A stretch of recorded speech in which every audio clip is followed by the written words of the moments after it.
সংগঠিত চক্রান্তের বলি আমাদের এই বোন। এবং প্রত্যেকটা ক্ষেত্রে ঝাড়গ্রাম থেকে বসে রাজ্যের স্বাস্থ্য পুলিশ মন্ত্রী তথা মুখ্যমন্ত্রী তার নির্দেশে সুশান্ত রায়, অভিক দে, সন্দীপ ঘোষ, নারায়ণ স্বরূপ নিগম, অভিজিৎ মণ্ডল, ডিসি অভিষেক গুপ্তা এবং বিনীত গোয়েল তারা প্রত্যেকটা জিনিস চেঞ্জ করেছেন।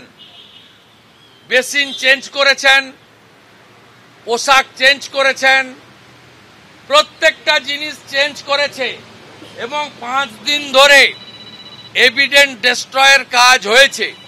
যেটুকু এভিডেন্স ছিল অতীন ঘোষের নেতৃত্বে মমতা ব্যানার্জির নির্দেশে আরজি কর ভেঙে চুরে তছনছ করে জুনিয়র ডাক্তারদের হোস্টেলের ভিতর ঢুকিয়ে দিয়ে বাকি যা যা ছিল মমতা ব্যানার্জির ইচ্ছা পূরণ করেছে।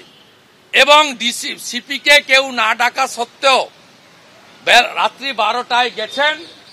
2:30টার সময় সিপি বিনীত গোয়েল ফেস টাইমে ফোন করে মমতা ব্যানার্জিকে বলেছেন game is over. Vineet Goyal destroyed every evidence। আজ না হোক কাল এর পরিণতি খারাপ।